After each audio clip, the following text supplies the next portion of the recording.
Edwin Channel.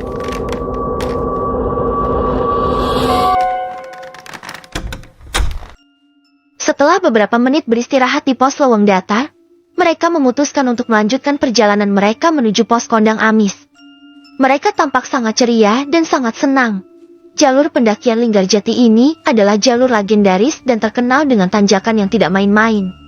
Selama di jalur, mereka hanya bercanda ringan agar suasana menjadi hangat dan tidak merasa lelah sedikit pun.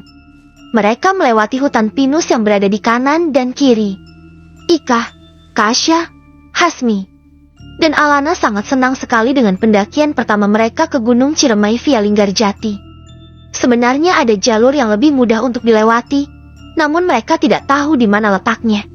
Suara burung dan menjadi musik terindah yang menemani mereka selama perjalanan. Di sisi lain, Chika dan Citra berjalan terburu-buru hingga tanpa sadar menabrak seorang wanita parubaya. Dengan kesal Chika langsung memaki-maki ibu tua itu. "Jalan pakai mata, ibu!" Bentaknya kasar. Dia tidak menyadari keberadaannya saat ini. Ibu tua itu sangat terkejut bukan main. Bentakan kasar dari salah satu wanita di hadapannya membuat hatinya amat terluka. "Minggir!" Chika menabrak ibu tua itu hingga terjerembab ke tanah, lalu menarik tangan Citra supaya cepat berjalan. Ibu tua itu hanya geleng-geleng kepala melihat tingkah laku dari Chika. "Kasar sekali gadis muda," ujar ibu itu dengan bahasa Sunda yang khas. Tak lama kemudian muncullah seorang kakek tua. Dia membantu ibu itu untuk berdiri. "Kamu baik-baik saja?" tanyanya. "Aku baik-baik saja." Salah satu gadis muda itu kasar sekali padaku. "Mereka mau mendaki Ciremai namun tidak bisa menjaga sikap," balasnya. "Sebaiknya kamu pulang," ujarnya. Ibu tua itu hanya mengangguk dan mencium tangan kakek itu lalu pergi. Di tempat lain, "Aku lelah," keluh Chika. "Kita istirahat sebentar," lanjutnya. Citra hanya mengangguk. Sebenarnya dia takut berada di hutan apalagi hanya berdua. "Ambilkan aku minum," tegas Chika. "Tunggu sebentar," ujar Citra. Citra mengambil sebotol air dari tas gunung miliknya dan memberikan pada Chika. "Ini airnya," ujar Citra. "Untung kamu ikut denganku. Aku tidak perlu repot-repot membawa barang-barang ini," ujar Chika. Chika meminum airnya dan memberikan botol itu kembali kepada Citra. "Kamu tunggu di sini. Aku mau buang air kecil," ujar Chika. "Aku ikut ya," ujar Citra. "Penakut banget sih lo," teriaknya. Citra terdiam dan menurut. Chika pun pergi dari hadapan Chika. Chika telah menemukan tempat yang tepat untuk membuang air kecil. Namun dia melupakan sesuatu. "Ya, izin." Dia melupakan hal tersebut.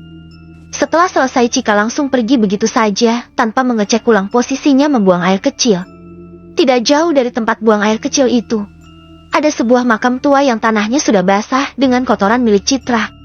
Deta Indah dan teman-temannya fokus ke jalur yang mereka lewati. Sesekali mereka mengobrol atau bercanda ringan. "Aku bersyukur banget kalian mengajak kami mendaki ke Gunung Ciremai. Dengan begini pasti akan banyak pelajaran berharga yang bisa kami petik," ujar Ika. "Terima kasih telah mengajakku kami," ujar Alana. "Sama-sama. Ayo kita lanjutkan perjalanan, takut keburu sore sampai di Batu Lingganya," ujar Deta Indah. Mereka pun kembali melanjutkan perjalanan tanpa bersuara sedikit pun. Di tempat lain, Chika dan Citra tampak kebingungan karena mereka sudah tertinggal jauh dengan rombongan dari Deta Indah dan pendaki pria itu. "Chika, kita sudah tertinggal jauh dengan mereka. Ada 3 jalan bercabang," ujar Citra. "Kau benar, Cit. Kita harus lewat jalur yang mana? Lurus, kanan, atau kiri?" tanya Chika. "Kenapa tanya aku? Diriku juga tidak tahu," balas Citra. "Payah banget sih lo. Kita berpencar," tegasnya. "Aku ambil jalur kiri dan kamu jalur kanan," ujar Chika. "Oke. Siapa takut?" ujar Citra. Chika dan Citra pun mulai berpencar. Tiba-tiba saja jalur kanan dan kiri menghilang dan hanya timbul semak belukar. Deta Indah dan teman-temannya menatap hutan pinus yang membuat gelap jalur pendakian. Matanya tetap fokus ke arah depan. Mulutnya tidak berhenti berdoa dan beristighfar. Teman-teman, ingat jangan putus doa, istighfar, dan bersyalawat. Tegasnya. Detah. Kau baik-baik saja? Tanya William. Ya, aku baik-baik saja. Kenapa memangnya? Perkataanmu itu aneh sekali seperti akan terjadi sesuatu. Balas William. Jaga ucapan. Wow. Tegas Devon. William terdiam, dia tampak sedang berpikir sejenak. Oh iya, Dad. Kita akan mendirikan tenda di mana? Tanya Sarah dan Rahma. Batu Lingga. Balas Deta Indah dengan sangat tenang. 12 pendaki itu terkejut bukan main dengan perkataan Deta Indah. Kamu yakin ingin mendirikan tenda di sana? Tanya William. Sangat yakin. Lagi pula pos Batu Lingga adalah tempat yang sangat baik untuk mendirikan tenda. Balas Deta Indah. Mendengar perkataan dari Deta Indah membuat William sangat ragu. Dia sudah mendengar kabar tentang pos Batu Lingga. Wow, kita camp di pos Tanjakan Seruni saja ya? Benar. Wow, tidak masalah jika mereka mau camp di Batu Lingga. Bagaimana menurut kamu, Dev? Tanya William. Baiklah, kita camp di pos Tanjakan Seruni. Balas Devon dengan nada pasrah. Kami menghargai keputusan kalian. Ujar Deta Indah dan Normanita. Tidak masalah jika harus berpisah. Ujar Rahma dan Ratna. Nanti kita summit bareng ya. Ujar William dan Devon. Kalian tunggu saja kami di pos Batu Lingga. Ujar Devon. Aku setuju dengan usulan dari Devon. Biar kalian tidak harus berjalan turun lagi. Ujar William. Baiklah. Kalau begitu ayo lanjutkan perjalanan lagi. Ujar Deta Indah. Mereka pun kembali melanjutkan perjalanan agar nantinya tidak sampai terlalu sore. Di sisi lain, Cika terkejut bukan main, karena tidak ada jalan lain yang bisa dilewati. Di hadapannya kini hanyalah jurang yang sangat dalam. Salah sedikit saja melangkah dia bisa meninggal. Cika sangat terkejut melihat semak-semak yang bergerak-gerak. Rasa penasaran mulai menguasai dirinya. Dengan perlahan-lahan dia melangkah mendekat.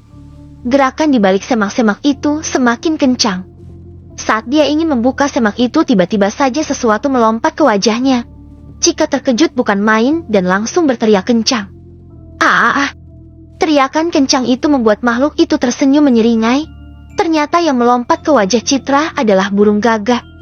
Burung gagak itu mengepakkan sayapnya seperti sedang menertawakan ketakutan Cika.